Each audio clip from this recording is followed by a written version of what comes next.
Genève 2 était un début. Les pourparlers sur la guerre en Syrie se sont achevés sans réelle avancée, mais en tout cas les deux camps se sont parlé. Pour le médiateur de l'ONU, c'est un motif de satisfaction. L'ONU réclame une enquête sur les accusations de torture en Ukraine. Un opposant a été retrouvé une semaine après sa disparition. Son corps est meurtri, son oreille a été coupée. 2 jours plus tôt, un autre opposant avait été retrouvé mort. Et puis l'américaine Amanda Knox a été à nouveau condamnée pour le meurtre de sa colocataire lors de leur année d'études en Italie. Amanda Knox a appris sa condamnation depuis les États-Unis. Son ancien petit ami, également condamné, a été arrêté alors qu'il tentait apparemment de fuir l'Italie. Voilà pour les titres. Merci d'être avec nous sur France 24. C'était ce matin les derniers pour parler sur la Syrie à Genève, un marathon qui a donné finalement peu de résultats. C'était attendu, les deux camps n'ont pas réussi à se mettre d'accord, même sur le déroulement des prochaines négociations. Lardar Brahimi, le médiateur de l'ONU, a cherché à se montrer néanmoins optimiste en clôturant ces pourparlers. Écoutez. Ça a été un démarrage difficile, mais les deux parties s'habituent peu à peu à s'asseoir à la même table. Ils ont exposé leur position, ils ont écouté la position des autres. Il y a même eu des moments où ils ont reconnu les préoccupations, les difficultés et les points de vue de l'autre partie.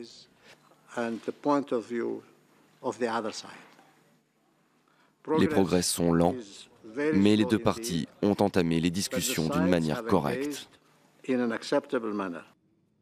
régime syrien voulait qu'il soit question à Genève de la lutte contre le terrorisme. C'est son discours depuis le début de cette guerre. Mais l'ONG Human Rights Watch a très directement accusé les assadistes d'avoir rasé des milliers d'habitations dans des secteurs où la population était plutôt favorable à l'opposition. Le contenu de ce rapport avec Axel May. Le choc des images. Human Rights Watch accuse le pouvoir syrien d'effacer de la carte des quartiers entiers. Des milliers de bâtiments résidentiels à Damas et dans la ville de Hama ont été détruits, démolis entre juillet 2012 et juillet 2013. La très active organisation de défense des droits de l'homme s'appuie notamment sur des photos satellites, comme ici dans ce quartier de Damas, où l'on voit l'avant et l'après.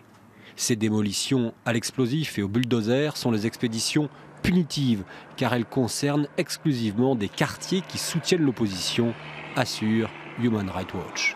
L'équivalent de 200 terrains de football aurait ainsi été rasé. Le choc des images donc, mais aussi le poids des mots. À Genève, après 6 jours de négociations infructueuses, les caméras filment un échange musclé entre Faisal Mekdad, vice-ministre des Affaires étrangères syrien, et un journaliste anti-régime. Le Hezbollah n'est pas un groupe terroriste, c'est un parti noble, honnête. Qui tue des civils? Non, ce n'est pas vrai, c'est vous qui tuez les civils. Que voulez-vous dire par nous? C'est vous qui tenez ce micro. Vous ne dites que des mensonges depuis 3 ans, et j'espère le prouver.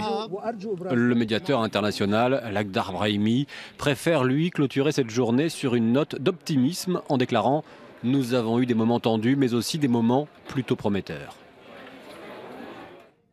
Toujours à propos de la Syrie, en France, une enquête judiciaire a été ouverte à l'encontre des 2 adolescents qui s'étaient récemment rendus en Turquie avec l'intention de combattre en Syrie. Ils sont accusés d'association de malfaiteurs en lien avec une entreprise terroriste. Selon le ministre de l'Intérieur, Manuel Valls, 600 à 700 Français auraient été recrutés pour participer à cette guerre depuis 3 ans. Une nouvelle affaire de ce genre a d'ailleurs été révélée par le quotidien Midi Libre. Une jeune fille de 15 ans a disparu à Avignon. Sa famille craint qu'elle ait été enrôlée par les djihadistes. C'est une lycéenne discrète, 15 ans à peine. Difficile d'imaginer cette toute jeune fille quelque part entre la Turquie et la Syrie. Sans rien dire, Nora est partie il y a une semaine tout juste. Un cauchemar pour sa famille. Bien souvent, les coups de fil de son frère sonnent dans le vide.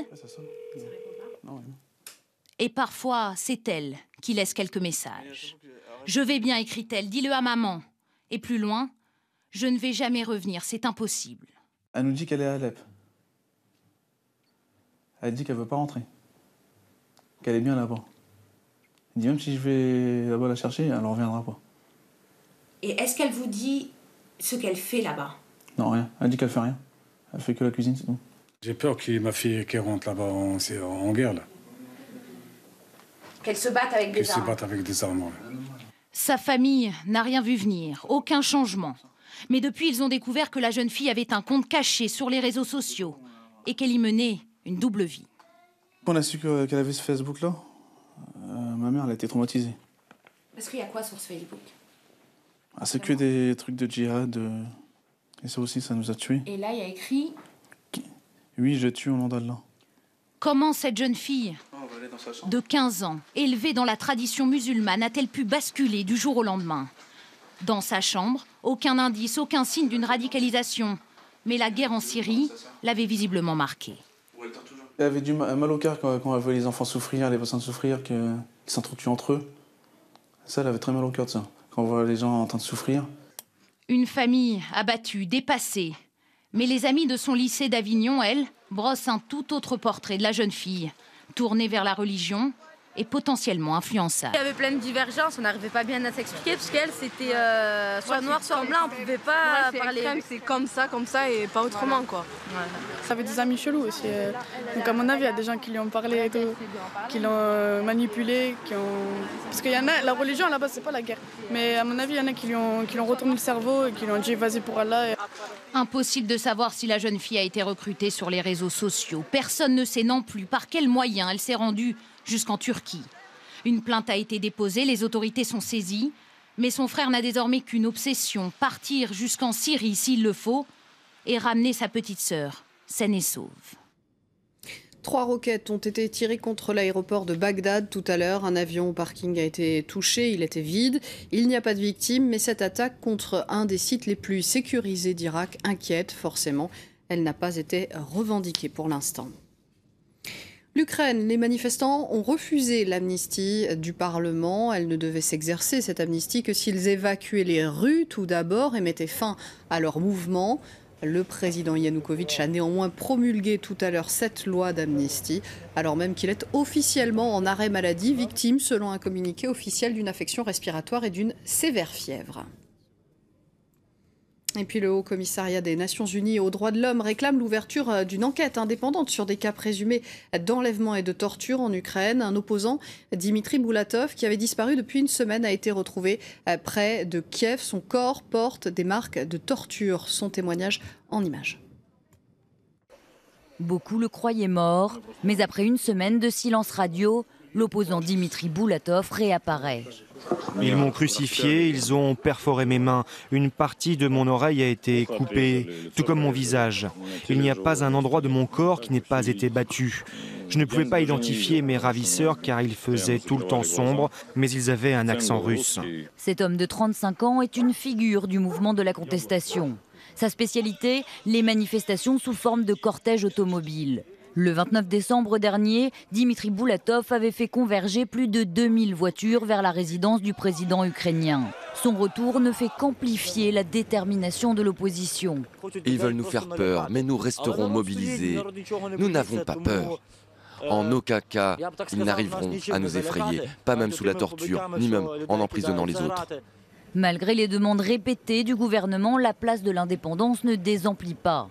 L'armée demande donc à Viktor Yanukovych, qui selon le bureau de la présidence est en convalescence suite à une subite maladie, d'opter non pas pour les concessions mais pour la fermeté. Les militaires et les employés du ministère de la Défense ont appelé le chef suprême des armées à prendre des mesures d'urgence dans le cadre de la législation actuelle pour stabiliser la situation dans le pays.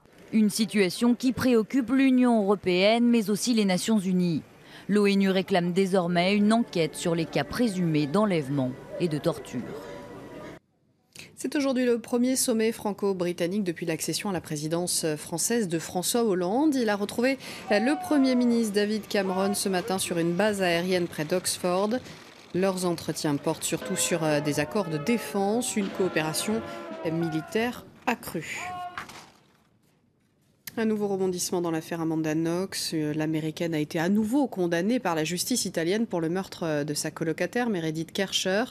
Condamné également son ex-petit ami Raffaele Sollecito qui aurait apparemment tenté de prendre la fuite. Il a été arrêté la nuit dernière près de la frontière avec l'Autriche. Son passeport lui a été confisqué. Ludovic de Foucauld. En 2011, Amanda Knox était présente au procès qu'il avait acquitté. Jeudi, elle était absente quand ses juges l'ont reconnue une nouvelle fois coupable du meurtre de sa colocataire Meredith Kercher à Pérouse en 2007. À Seattle, d'où elle suivait son procès avec sa famille, Knox s'est dite effrayée et attristée par un verdict injuste. Même impression du côté de ses avocats. En ce moment, je ressens beaucoup de tristesse. Nous avons parlé avec Amanda, elle l'a mal pris, la communication a coupé. De même, le petit ami italien de l'américaine au moment des faits a lui aussi vu sa peine confirmée par la cour d'appel de Florence. C'est un procès sans preuve. Nous ferons appel de ce verdict et nous nous pourvoirons en cassation. Nous sommes prêts à un ping-pong à l'infini jusqu'à ce que l'innocence de Raffaele Sollecito soit reconnue. Pour la famille de la victime et ses avocats, en revanche, c'est le soulagement. Après le verdict de la cassation, c'est la décision que nous attendions. Et nous savions déjà que le verdict en première instance était juste et équilibré. C'est déjà le 3e procès dans cette affaire. Knox et Sollecito avaient déjà été condamnés en première instance en 2009, un verdict annulé en appel en 2011, ce qui avait permis à la jeune femme de regagner les États-Unis. Mais la Cour suprême italienne avait choisi d'annuler cette décision et d'organiser un 3e procès. Et il y en aura donc un 4e puisque les avocats des accusés ont décidé de se pourvoir en cassation. Si la peine de Knox est confirmée, se posera alors la question de son extradition. Et les plus nominés pour les Césars sont Les Garçons et Guillaume à table. 10 nominations, dont celui du meilleur film, meilleur acteur et meilleur réalisateur. Ce grand succès du cinéma français est talonné, vous le voyez, par La Vie d'Adèle, déjà Palme d'Or à Cannes. Lui totalise 8 nominations. Les récompenses du cinéma français seront décernées le 28 février prochain. On termine ce journal avec les premiers pas dans la neige de l'ourson à Rémi, un ours polaire de 12 semaines, né au zoo de Toronto et qui n'avait pas encore goûté jusqu'à présent au milieu naturel de ses ancêtres. Visiblement, il était très intrigué et il a apprécié. Fin de cette édition, merci de nous avoir suivis. Prochain journal sur France 24 dans un peu plus d'un quart d'heure. Restez avec nous.